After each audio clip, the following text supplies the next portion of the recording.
은혜 받으실 말씀은 로마서 12장 1절에서 21절까지의 말씀입니다. 로마서 12장 1절에서 21절까지의 말씀을 다 같이 봉독하겠습니다. 그러므로 형제들아, 내가 하나님의 모든 자비하심으로 너희를 권하노니 너희 몸을 하나님이 기뻐하시는 거룩한 산 제물로 드리라. 이는 너희가 드릴 영적 예배니라. 너희는 이 세대를 본받지 말고 오직 마음을 새롭게 함으로 변화를 받아 하나님의 선하시고 기뻐하시고 온전하신 뜻이 무엇인지 분별하도록 하라. 내게 주신 은혜로 말미암아 너희 각 사람에게 말하노니 마땅히 생각할 그 이상의 생각을 품지 말고 오직 하나님께서 각 사람에게 나누어 주신 믿음의 분량대로 지혜롭게 생각하라. 우리가 한 몸에 많은 지체를 가졌으나 모든 지체가 같은 기능을 가진 것이 아니니 이와 같이 우리 많은 사람이 그리스도 안에서 한 몸이 되어 서로 지체가 되었느니라. 우리에게 주신 은혜대로 받은 은사가 각각 다르니 혹 예언이면 믿음의 분수대로, 혹 섬기는 일이면 섬기는 일로, 혹 가르치는 자면 가르치는 일로, 혹 위로하는 자면 위로하는 일로, 구제하는 자는 성실함으로, 다스리는 자는 부지런함으로, 긍휼을 베푸는 자는 즐거움으로 할 것이니라. 사랑에는 거짓이 없나니 악을 미워하고 선에 속하라. 형제를 사랑하여 서로 우애하고 존경하기를 서로 먼저 하며 부지런하여 게으르지 말고 열심을 품고 주를 섬기라.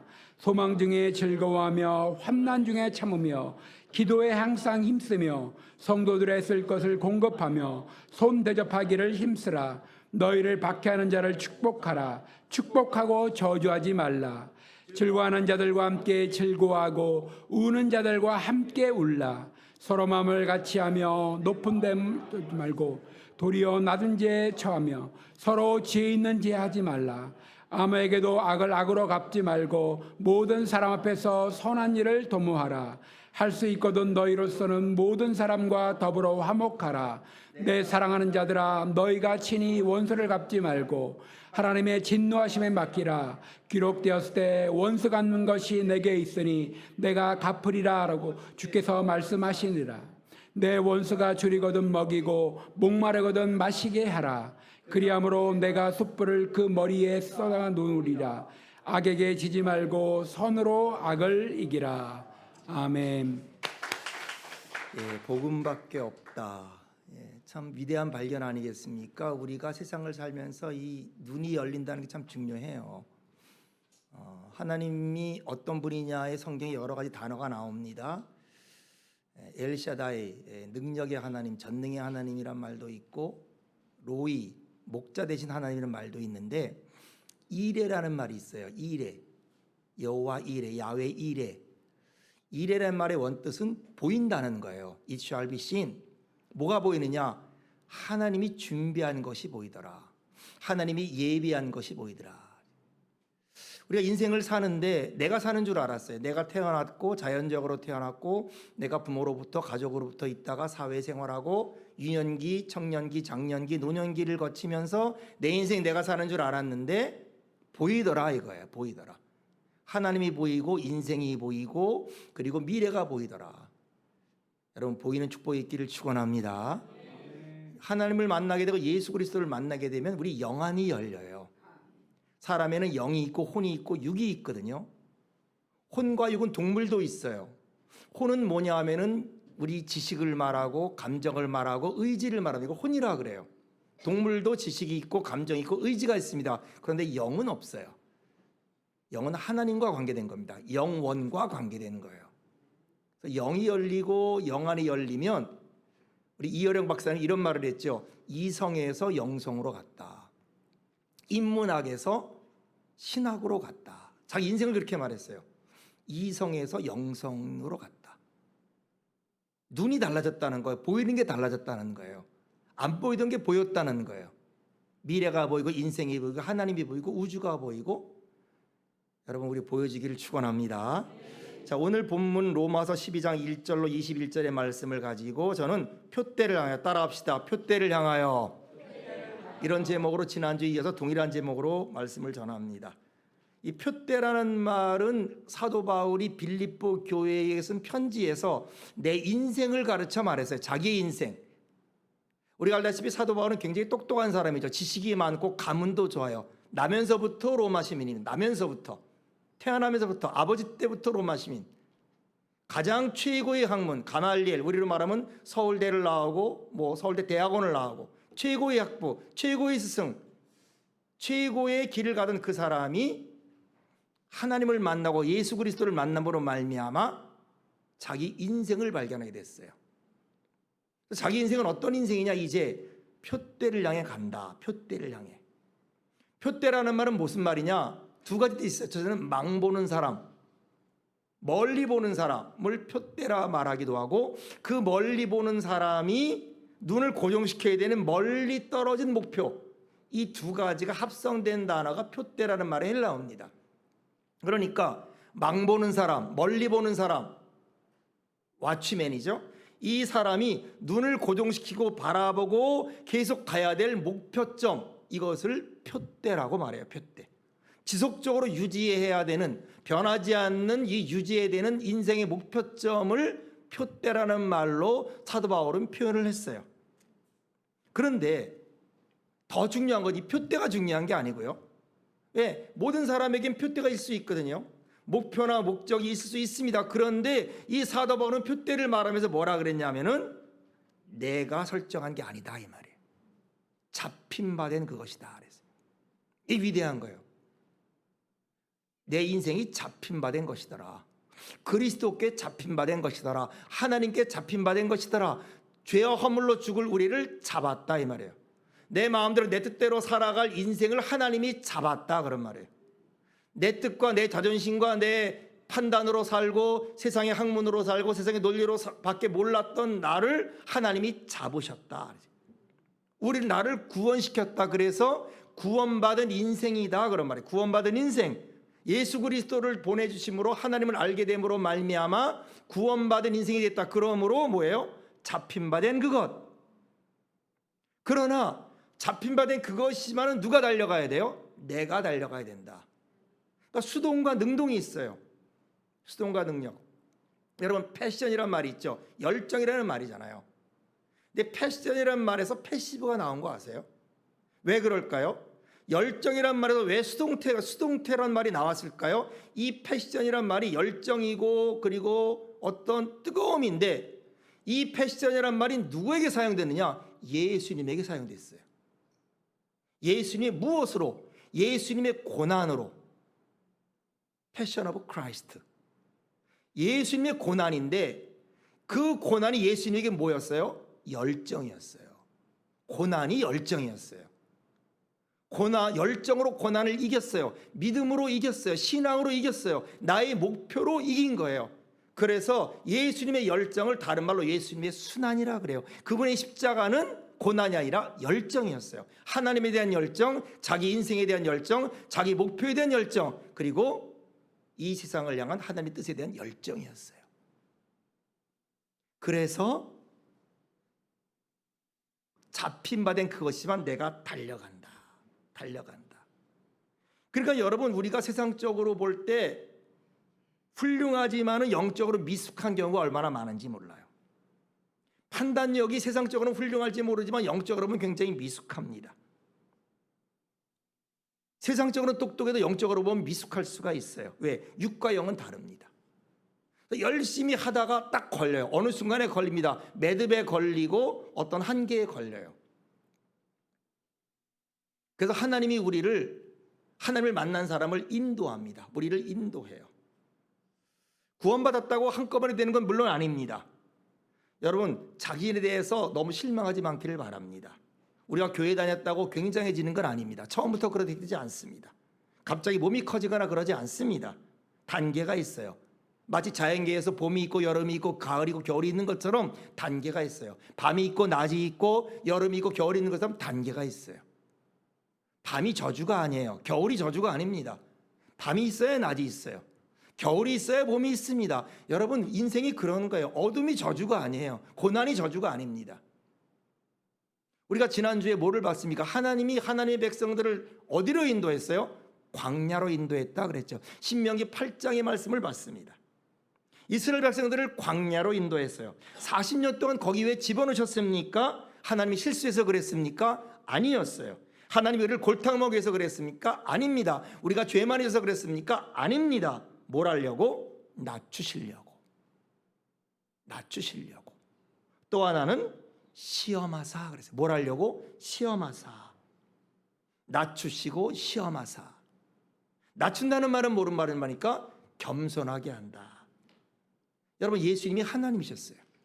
우리가 예수 그리스도의 세계를 지금 보다가 갑자기 두 줄을 띄었는데 다음 주부터 다시 예수 그리스도 세계로 돌아갈 겁니다. 예수님의 세계는 뭡니까? 하나님인데, 하나님의 아들인데 특별한 게 없어요.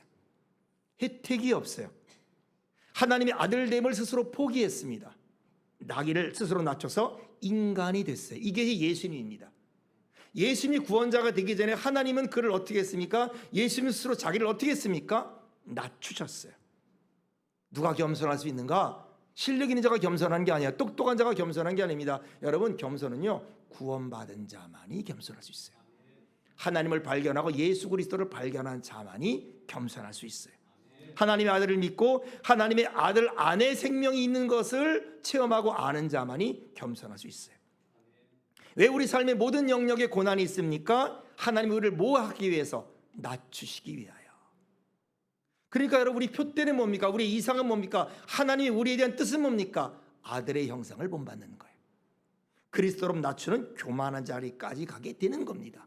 믿는 것과 아는 것이 하나가 되어 예수 그리스도의 장성한 분량이 충만한 데까지 이르기를 원하는 것이 우리를 향한 하나님의 뜻이에요. 교만한 자가 겸손해지기를 원합니다. 그러려면 어떻게 해야 돼요? 깨져야 돼요. 낮아져야 돼요. 자아가 깨져야 돼요. 자존심이 깨져야 돼요. 자기 스스로를 존경하고 스스로를 높이려는 마음이 낮아야 돼요. 왜 우리가 화를 냅니까? 내가 중요하기 때문에 화를 내는 거예요. 왜 내가 속상합니까? 내가 중요하다고 생각했기 때문에 속상한 거예요. 당신이 참 중요한 사람입니다. 그러면 여러분, 우리 쉬워요. 당신의 의견 중요합니다. 당신의 생각 중요합니다. 당신의 감정 중요합니다. 그러면요, 인생 편하고 좋습니다. 그러나 하나님 뜻은 그게 아니다, 이 말이에요. 하나님 뜻은 그게 아니에요. 낮추시고 잊지 마십시오. 이게 첫 번째예요. 두 번째는 뭐예요? 너를 시험하사 네 마음이 어떠한가, 내 명령을 지키는지 어떠한지 알려 하십니다. 여러분, 순종의 어떤 사람이 가장 매력이 있죠? 끝까지 순종하는 사람이. 끝까지. 무한히 겸손해요. 그 사람 쓸까요? 안 쓸까요? 누구나 씁니다. 그 사람 필요할까요? 안 필요할까요? 누구에게나 어디에서나 필요해요. 하나님의 목표입니다. 그래서 하나님이 이스라엘 백성들을 몇 년간, 무려 40년간, 모세를 몇 년간, 40년간, 이스라엘 백성을 광야에 몇 년간, 40년간 훈련시킵니다. 그런 거예요. 그들을 광야로 집어넣습니다. 그리고 하나님이 뭐를 줍니까? 결핍을 줘요. 풍성함을 준 게 아니에요. 결핍을 줘요. 뭐든지 없게 만듭니다. 모자라게 만들어요. 제일 먼저 뭐를 끊어버리죠? 하나님이 물을 끊어버려요. 물을 못 마시게 해요. 물이 없어요. 이 물이라는 게 본능적이고 생리적인 문제 아닙니까? 물이 없으면 어떻게 삽니까? 그러니 어때요? 물이 없다고 아우성치죠. 당연한 본능입니다. 물이 없어요. 물을 없게 만듭니다. 물을 구할 수 없게 만듭니다. 3일만 참다가 3일을 참다가 아우성쳐요. 그러나 생각해 보세요, 여러분. 3일 전에 그들에게 어떤 일이 있었죠? 홍해가 갈라졌어요. 그 전에 어떤 일이 있었죠? 애굽에 열재앙이 있었어요. 그 애굽에 열재앙이 있고 홍해를 건너게 한 그 하나님이, 그런데 3일 동안 물이 없어요. 그러면 어떻게 돼야 돼요? 주시겠지라고 믿어야 될 텐데, 여러분, 인간이 그렇지 않습니다. 인간은 못 믿는 게 인간이에요. 인간은 믿는 게 인간이 아닙니다. 인간의 본성은 못 믿는 거예요. 3일 전에 홍해가 갈라진 사건은 까맣게 잊어버립니다. 3일 동안 물이 없다는 사실 때문에 인생이 다 끝난 것처럼 소리소리 지릅니다. 하나님이 물을 보여줍니다. 그런데 그 물은 쓴 물이었죠. 그죠? 단물이 아니라 쓴 물이었어요. 더 화가 났어요, 사람들이. 그때 하나님이 응답합니다. 뭐를 꺾어라? 나뭇가지를 꺾어라. 나뭇가지를 던져라. 여러분, 제가 항상 말하죠. 믿음은 복잡하지 않아요. Faith is not complicated. 복잡하지 않아요. Faith is simple. 믿음은 간단해요. 복잡하지 않아요. 그러나 쉽지는 않아. 왜? 이해는 안 됩니다. 단물을 쓰는데 나무를 던지라는 거예요. 물론 그 나무를 던짐으로 화학 반응이 일어나 그럴 수 있겠지만은 나무까지 하나 던진다고 그 장정만 60만 명이 있는 그 물이 달아질 수 있겠습니까? 그러나 물을 던지라는 거예요. 이해가 안 되지만 믿음으로 물을 던졌어요. 단물이 됐어요. 나뭇가지는 신약에서 뭐를 말합니까? 십자가에 달리신 예수 그리스도를 말합니다. 저주입니다. 나무에 달리는 저주예요. 그러나 그 저주에서 구원이 일어났어요. 그 저주에서 부활이 일어났어요. 예수 그리스도를 보게 하는 거죠. 하나님을 보게 하는 거죠. 그리스도를 발견할 때 쓴물이 변하여 단물이 됩니다. 지금 쓴물 같은 어려운 환경을 만날 때 성경은 뭐라 그럽니까? 예수 그리스도를 발견해라. 예수 그리스도를 발견해서 거기에 던지면 쓴물은 단물이 될 것이다. 세상적으로는 이해 안 돼요. 말이 안 됩니다. 그러나 이것이 믿음이에요. 이것이 성경의 가르침인 거예요. 이거를 발견하는 게 하나님의 일인 줄로 믿습니다. 그리고 두 번에 뭘 떨어져? 이번에는 물이 떨어진 게 아니라 먹을 게 떨어져요. 아우성치죠. 그때 하나님이 뭐를 내려줘요? 만나를 내줘요. 비같이 내려요. 40년간 예수님 말합니다. 만나는 뭐를 말합니까? 나다 그랬어요. 하늘에서 내려온 생명의 떡인 나를 말한다 그랬어요. 예수 그리스도를 말합니다. 예수 그리스도를 보여줘. 예수 그리스도가 내린다는 거예요. 하나님의 말씀이 내린다는 거예요. 그리고 반석을 쳐서 물을 냅니다. 영원한 생수이신 예수 그리스도를 바라줘요.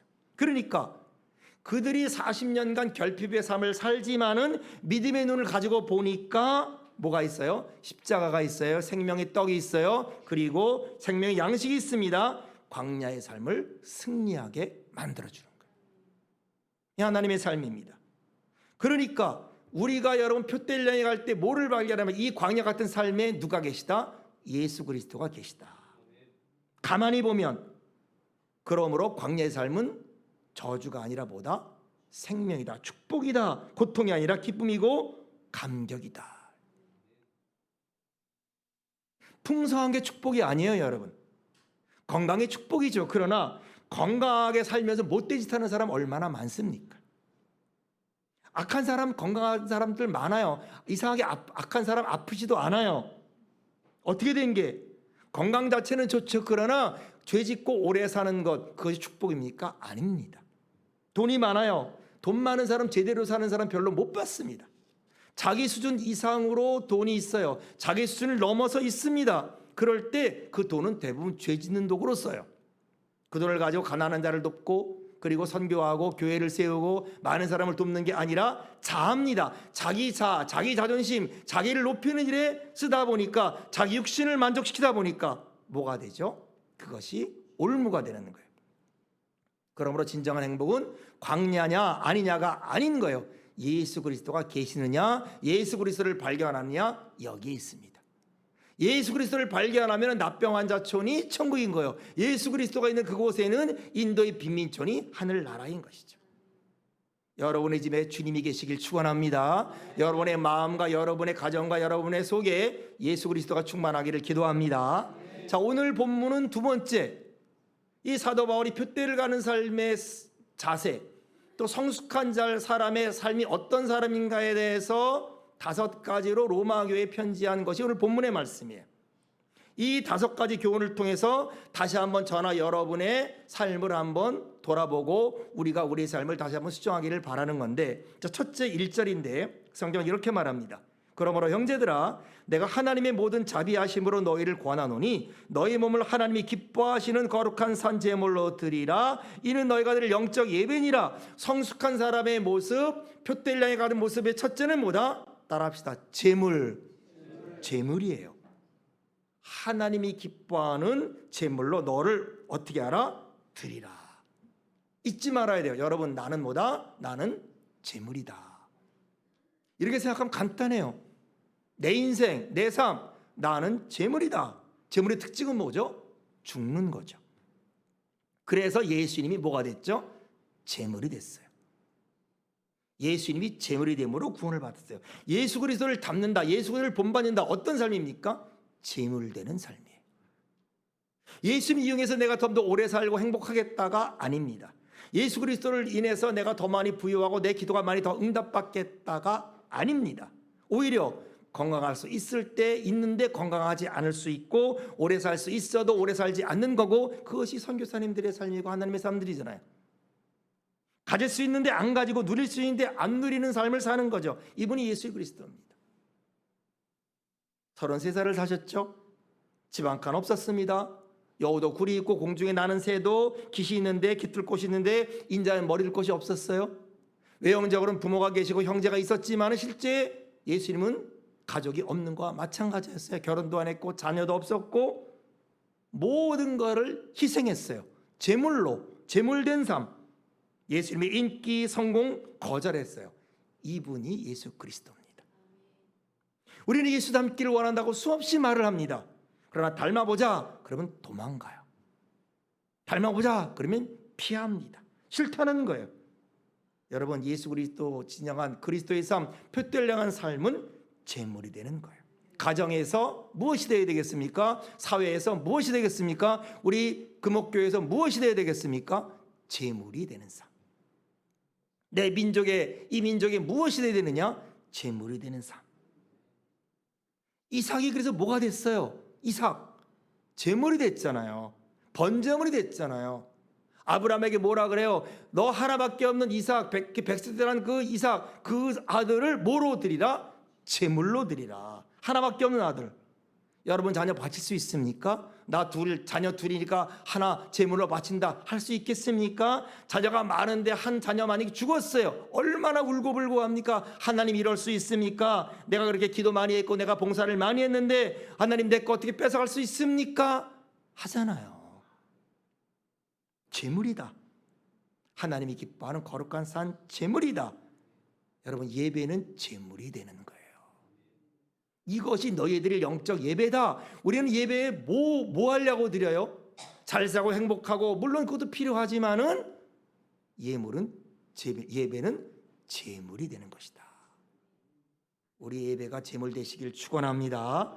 이것이 성숙하게 되는 거예요. 이것이 표대를 향한 삶이라고 사도 바울은 로마교회에 편지합니다. 우리에게 오늘 저와 여러분에게 주님을 통해, 제 입을 통해 말씀하는 거예요. 두 번째는 뭡니까? 2절에 이렇게 말합니다. 너희는 이 세대를 본받지 말고 오직 마음을 새롭게 함으로 변화를 받아 하나님의 선하시고 기뻐하시고 온전한 뜻이 무엇인지 분별하도록 하라. 성숙한 크리스찬, 표대의 크리스찬은 어떤 사람이냐? 날마다 하나님의 뜻을 분별하고 사는 거예요. 날마다. 한 번 하나님의 뜻이라고 모든 게 하나님의 뜻이 아니에요. 여러분, 제가 목사가 됐어요. 제가 목사인 게 하나님의 뜻일까요? 맞아요. 하나님이 저를 부르셔서 목사가 됐어요. 그러면 목사가 된 다음에 나의 모든 뜻은 하나님의 뜻일까요? No, 그렇지 않습니다. 내가 목회자고 하나님의 종이지만은 나의 모든 뜻이 하나님의 뜻 아니에요.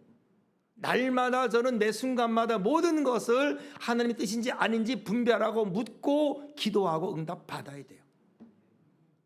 누구도 그랬어요? 예수님도 그러셨어요. 하나님의 아들 예수님도 맨 마지막에 뭐라 그랬어요? 십자가를 질 때 주여 할 만하거든 이것을 내 잔을 옮기시소서. 그러나 내 뜻대로 마옵시고 아버지 뜻대로 하옵소서. 한 번에 내가 응답받은 게 하나님의 뜻이 영원하지 않는 거예요. 크리스찬이 누구냐?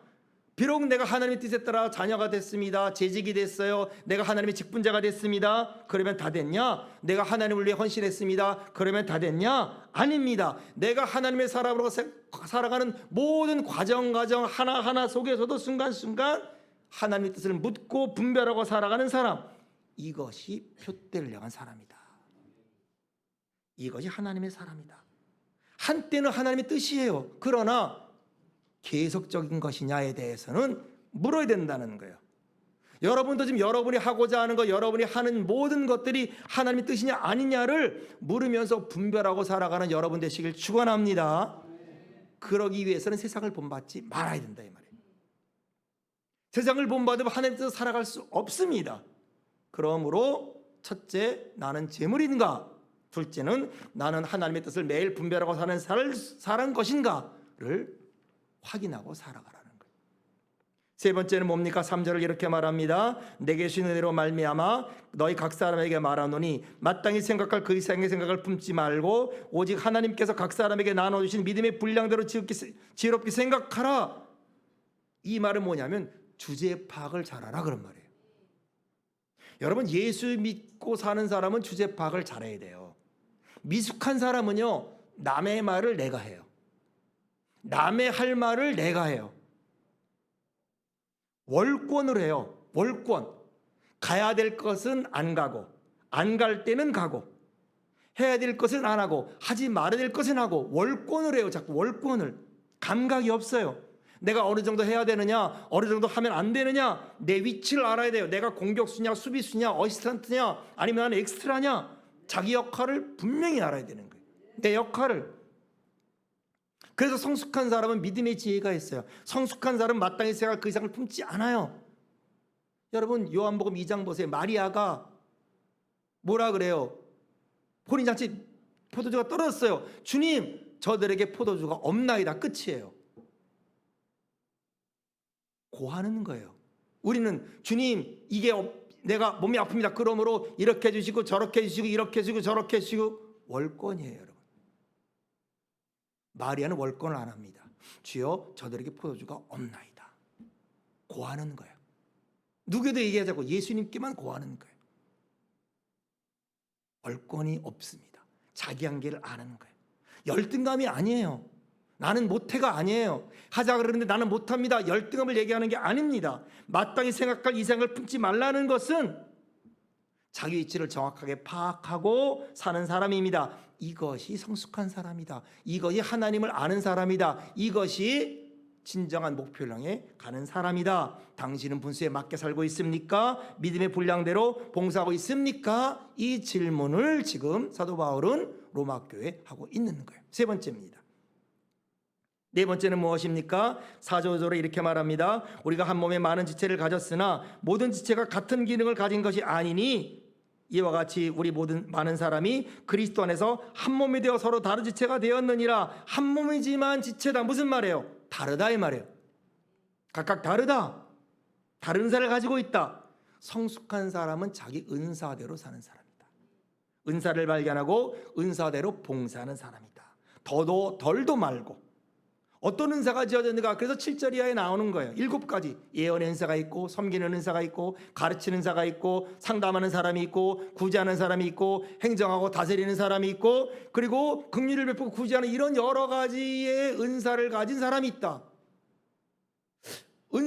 내 은사가 어떤 거냐? 은사를 파악하는 4가지 조건. 첫째, 내가 좋아해야 돼요. 둘째, 내가 잘해야 돼요. 그러나 셋째, 옳은 일 해야 돼요. 도둑질을 잘해. 도둑질을 좋아해. 그렇다고 내가 그걸 하면 은사냐? 아니에요. 옳은 일 해야 돼요. 옳은 일. 네 번째는요, 반응입니다. 하나님께 영광이 돼야 돼요. 4가지가 은사예요. 좋아해야 되고 잘해야 되고. 난 노래를 좋아해. 근데 내가 노래를 하면 다 도망가. 그럼 좀 곤란하잖아요. 그렇잖아요. 좋아하고 잘하고 그리고 옳아야 되고 옳은 일이 해야 되고 그리고 반응해요. 하나님이 영광이 되고 은사대로. 그런데 은사를 많이 가진 사람이 있어요. 5달란트, 소위 5달란트 받은 사람이 있죠. 어떤 사람은 1-2개 가진 사람이 있어요. 어떤 사람은 하나밖에 없는 사가 있습니다. 관계없다 이 말이에요. 어떤 사람이 헌금을 합니다. 이 사람도 100만 원, 이 사람도 100만 원 했어요. 똑같죠. 그러나 똑같지 않아요. 겉으로 보긴 똑같지만 많이 가진 자의 100만 원과 정말 과부의 두랩돈까지밖에 없는 사람이 100만 원은 같을 수가 없는 겁니다. 그러므로 겉으로 보긴 똑같아도 봉사도 사역도 마찬가지지만은 하나님은 중심을 본다. 그러므로 어떻게 하라고 그랬습니까? 마음을 다하고 뜻을 다하고 정성을 다하여 내 하나님께 섬겨라. 내가 최선을 다하는 게 아닙니다. 하지만은 누가 인정해야 돼요? 하나님이 보셔야 돼요. 하나님이 인정해야 돼요. 어떤 분은 그래, 목사님 저는 하나도 은사가 없어요. 하는 일 없어요. 우리가 뭐라 그럽니까? 여러분이 여기 있는 게 은사예요. 서 있는 게 은사예요. 여러분, 목사님은 어느 사람을 가장 좋아할까요? 항상 그 자리에 있는 사람을 좋아해요. 똑똑한 사람, 능력 있는 사람도 좋지만은 비가 오나 눈이 오나 어느 때나 항상 그 자리에 있는 거예요. 변함없는 거예요. 힘들어도 있는 사람. 그게 얼마나 목회자에게 위로가 되는지요. 여러분 목사 되면 알아요. 여기 있는 게 은사요. 재주가 있는 게 은사가 아니다. 그러므로 다르다 그 말이에요. 은사로 봉사하고 은사로 사는 그런 사람들을 축원합니다. 마지막 다섯째가 9절부터 13절인데 같이 읽습니다. 시작. 사랑에는 거짓이 없나니 악을 미워하고 선에 속하라. 형제를 사랑하여 서로 우애하고 존경하기를 서로 먼저 하며 부지런하여 게으르지 말고 열심을 품고 주를 섬기라. 소망 중에 즐거워하며 환난 중에 참으며 기도에 항상 힘쓰며 성도들의 쓸 것을 공급하며 선대접하기를 힘쓰라. 자, 표대를 향하는 자, 성수를 향하는 자, 첫째는 뭐다? 재물이 되라. 두 번째는 뭐였죠? 항상 하나님의 뜻인지를 묻고 분별하라. 세 번째는 뭐였어요? 주제 파악을 잘해서 믿음의 분량대로 분수대로 살아라. 네 번째는 은사를 가지고 최선을 다하라. 그럼 마지막은 뭐예요? 형제를 존경하고 사랑하라는 거예요. 이게 성숙한 사람이에요. 그리고 한 걸음 나가보세요. 14절부터 21절까지 한 걸음 더 나가죠. 뭐라 그럽니까? 너희를 박해하는 자를 축복하라. 축복하고 저주하지 말라. 즐거워하는 자들과 함께 즐거워하고 우는 자들과 함께 울라. 서로 마음을 같이하며 높은 데에 마음을 두지 말고 도리어 낮은 데 처하며 스스로 지혜 있는 체 하지 말라. 아무에게도 악으로 갚지 말고 모든 사람 앞에서 선한 일을 도모하라. 할 수 있거든 너희로서는 모든 사람과 더불어 화목하라. 내 사랑하는 자들아, 너희가 친히 원수를 갚지 말고 하나님의 진노하심에 맡기라. 기록되었으되 원수 갚는 것이 내게 있으니 내가 갚으리라고 주께서 말씀하시느니라. 내 원수가 줄이거든 먹이고 목마르거든 마시게 하라. 그리함으로 내가 숯불을 그 머리에 쌓아 놓으리라. 악에게 지지 말고 선으로 악을 이기라. 24절부터 21절까지를 한약을 쥐어짜 듣자면은 뭐가 나와요? 원수를 박해하는 자를, 그전에는 형제를 뭐예요? 사랑하고 대접하고 존경하라. 원수까지 악을 악으로 갚지 말고 선으로 악을 이기라. 크리스찬의 삶의 클라이막스는 사랑입니다. 재물에서 사랑이에요. 표대를 향하는 사람의 마지막은 사랑이에요. 가족과 형제뿐만 누구까지 나를 죽이고 나를 해하려고 하고 나를 힘들게 하는 사람까지도 사랑하는 것, 크리스찬의 삶의 대헌장이에요. 이 말씀이 예수 있는 사람의 대헌장입니다. 자, 5가지를 정리해 봅시다. 첫 번째는 당신의 몸을 하나님 기뻐하는 거룩한 무엇으로? 제물로 드리라. 예배가 뭐예요? 신앙이 뭐예요? 제물이 되는 거예요. 예수 그리스도를 이용해서 내가 뭘 얻고자 하는 게 아닙니다. 그래서 사도 바울이 뭐라 그러죠? 얻고자 함도 아니고 이루었담도 아니고 표대를 향해 부름의 상을 향해 잡힌 바 된 그것을 가지고 쫓아가노라. 그래서 그는 무엇이 됐죠? 제물이 됐어요. 제물의 삶을 살았어요.